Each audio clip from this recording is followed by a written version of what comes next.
বন্ধুরা। নমস্কার বন্ধুরা। আর্টফুল আসে আবার এলাম দুজনে, জানাবো যতনে। আমি আর্টফুল সুতপা আর আমি হলাম আর্টফুল উমেশ।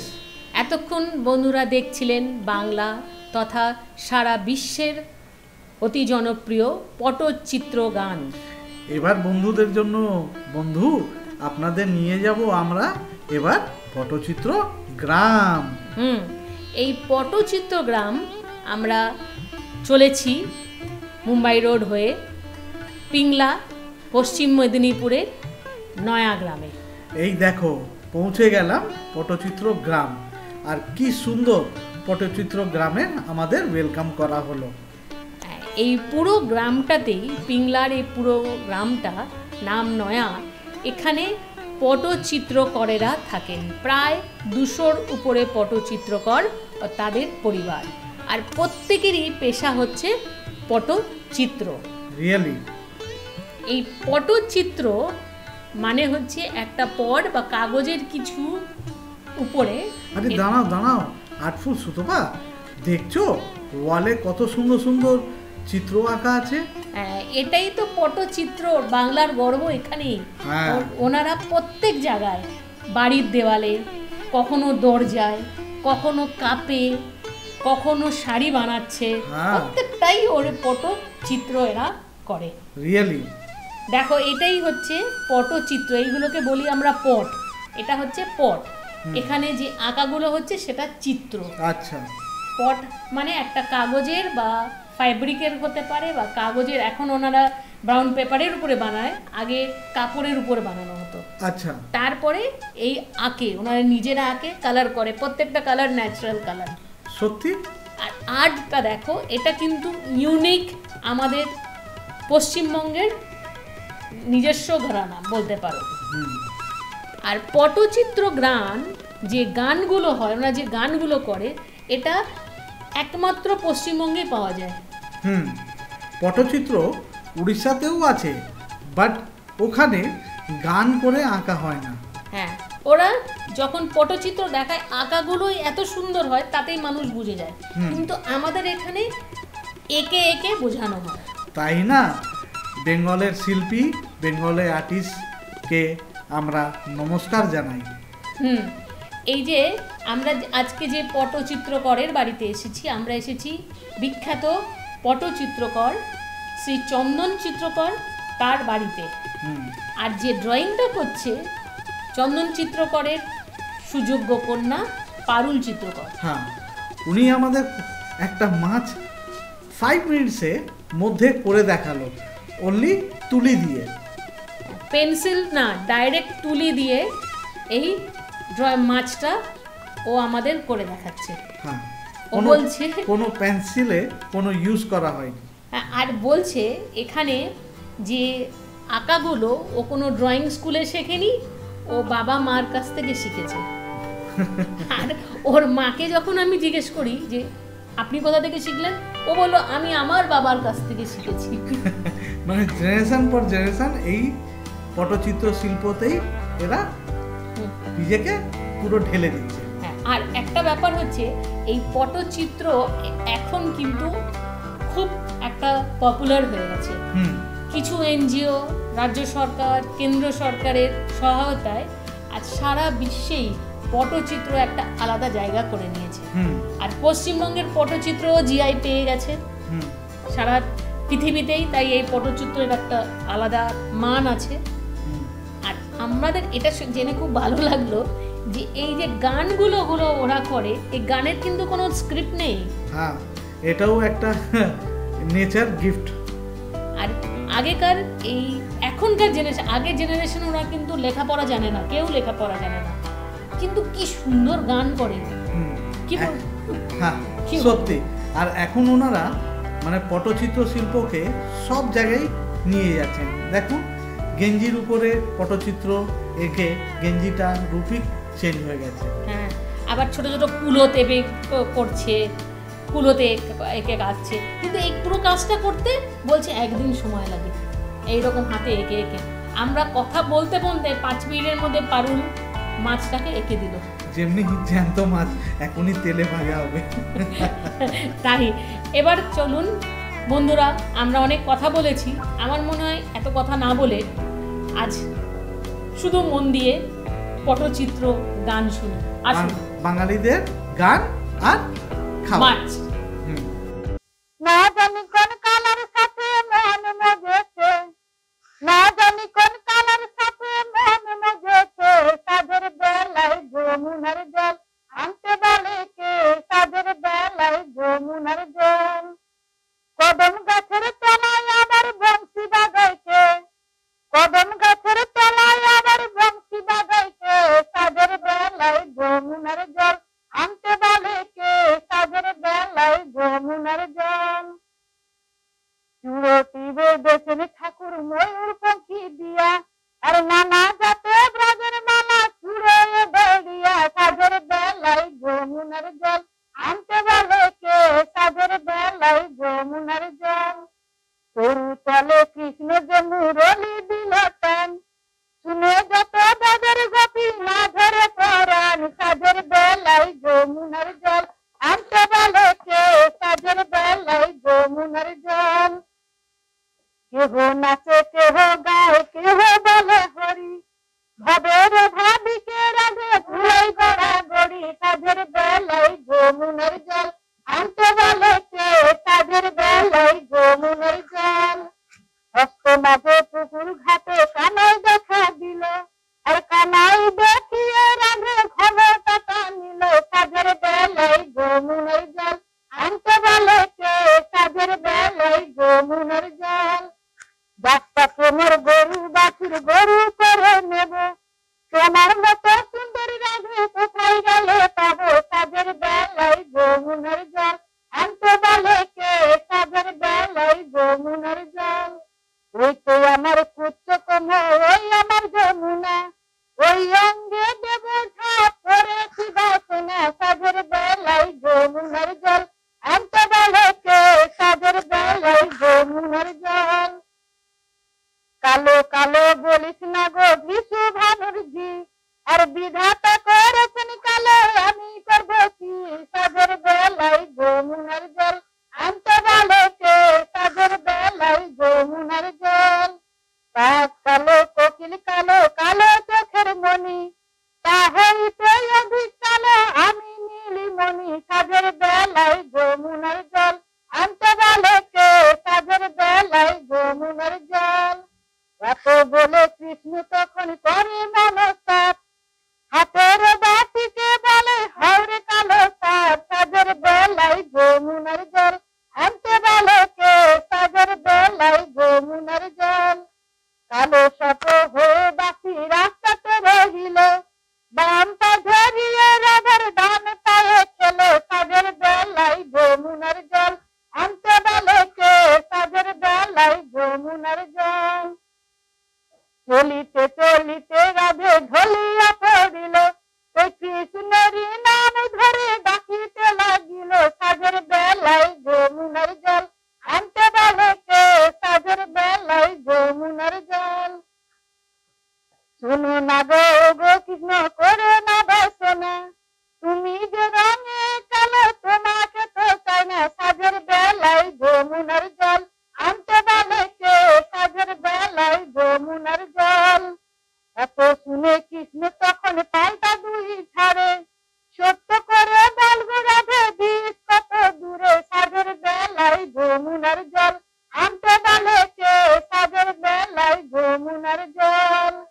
কাজ বেড়া কাঞ্চনপুর কাঞ্চন বেড়ার মাঝে, রাধা কৃষ্ণের জীবন মিলন একসাথে হয়েছে, সাধের বেলায় যমুনার জল আনতে বলে কে, সাধের বেলায় যমুনার জল।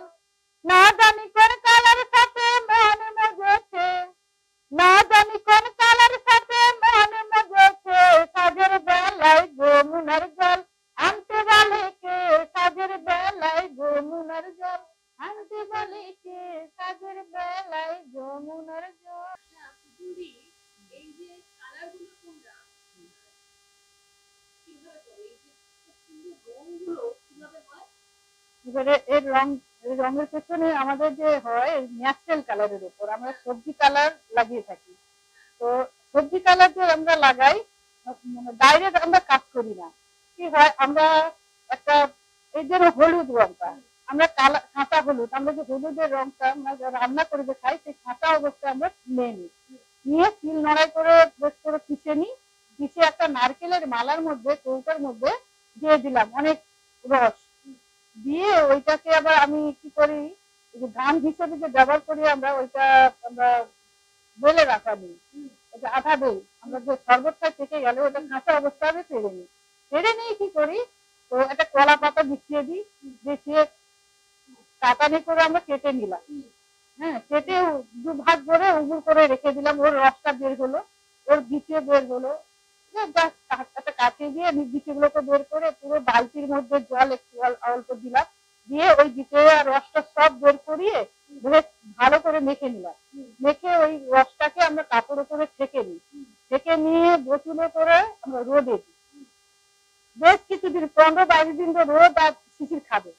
আর পরে ওই রংটা মানে ঘামটা যখন পাকো হয় তখন আমরা একটা গন্ধ বের হয়, যখন দেখলাম যে একটা পাকো পাকো হয়ে গেছে, ঘাম তৈরি হয়ে গেছে, তখন আমরা ওই রংটা ওই যে কাঁচা হলুদটা ইউজ করি, কৌটোর মধ্যে রাখে ওই ঘামটা আমরা দিই, দিলে ওই রংটা ধরে রাখে, হাতে উঠবে না কিন্তু জল লাগলে উঠে যাবে। বন্ধুরা, এতক্ষণ আমরা পটচিত্রের ব্যবহৃত যে কালারগুলো হয় সেই সম্বন্ধে শুনছিলাম শ্রী পুতুল চিত্রকরের কাছ থেকে। প্রত্যেকটা কালারই ন্যাচারাল কালার, এখানে কোনো আর্টিফিশিয়াল কালার ইউজ করা হয় না। আর পটচিত্রের কিভাবে পুতুল দিই তার এই পটচিত্রে এসেছিলেন সেই গল্প চলুন আমরা আজ একটু শুনে নিই ওনার কাছ থেকে।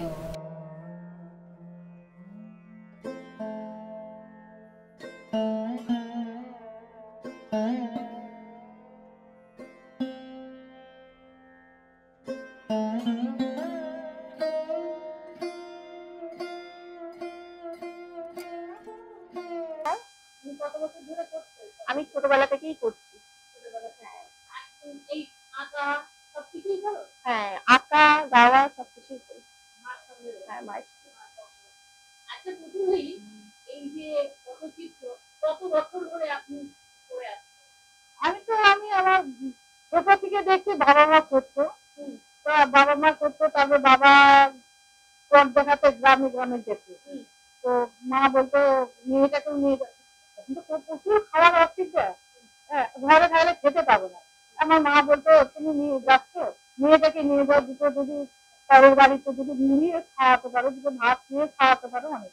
তো আমি বাবার সাথে যেতাম, বাবা ব্যাগ ধরতাম, বাবা পথ দেখাতো, চাল দিতে চাল দিতাম, তারপর বাবা আবার খেয়ে দিত, তারপর আমি তো দেখে না মুড়ি ভাত খেয়ে দিত, ওদের বাড়িতে বসে খেতাম। তারপর দেখে দেখে বাবার থেকে আমি অনেক গান শিখলাম।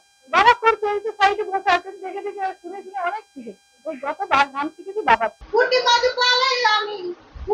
পালাই আমি থানায় বাজিয়া দিব রঙিলা, ওই দাঁড়িয়া মাছের বিয়ে দিতে চল গো রঙিলা, ওই দাঁড়িয়া মাছের বিয়ে দিতে চল গো রঙিলা, ওই বাজু পালাই আমি থানায় বাজিয়া দিব রঙিলা, ওই দাঁড়িয়া মাছের বিয়ে দিতে চল গো রঙিলা, ওই দাঁড়িয়া মাছের বিয়ে দিতে চল গো রঙিলা, শোল মাছ পালে আমি পালকি নয়ে যাব রঙিলা, ওই দাঁড়িয়া মাছের বিয়ে দিতে চল গো রঙিলা, ওই দাঁড়িয়া মাছের বিয়ে দিতে চল গো রঙিলা, ট্যাংরা মাছ পালে আমি গয়না নিয়ে যাব রঙিলা, ওই দাঁড়িয়া মাছের বিয়ে দিতে চল গো রঙিলা, ওই দাঁড়িয়া মাছের বিয়ে দিতে চল গো রঙিলা, চিংড়া মাছ পালে আমি মিষ্টি নয়ে যাব রঙিলা, ওই দাঁড়িয়া মাছের বিয়ে দিতে চল গো রঙিলা, ওই দাঁড়িয়া মাছের বিয়ে দিতে চল গো রঙিলা, পেকাল মাছ পালে আমি পায়ের ঝুমকো হব রঙিলা, ওই দাঁড়িয়া মাছের বিয়ে দিতে চল গো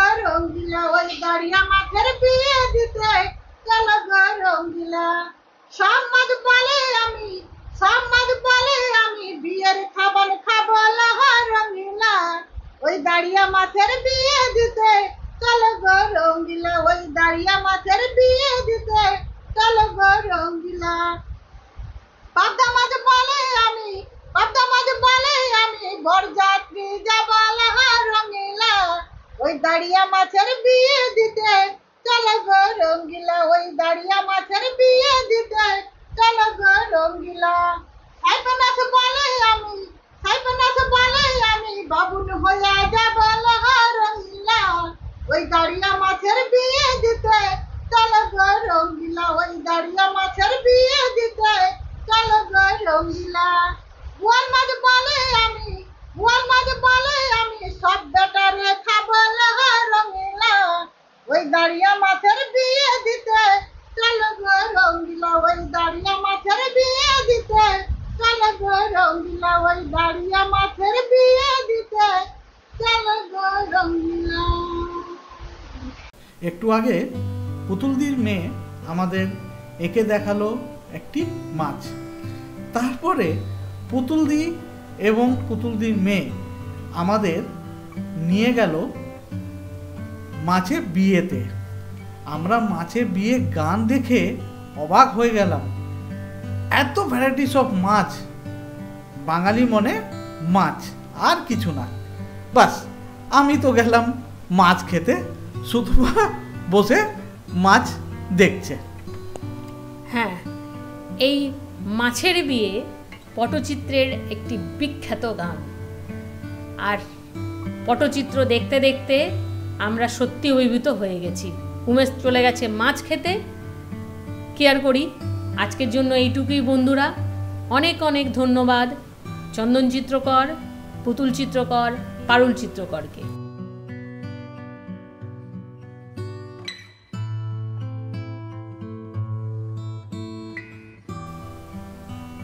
বেঙ্গলের এই আর্ট ফর্মকে কেমন লাগলো বন্ধুরা জানাতে কিন্তু ভুলবেন না।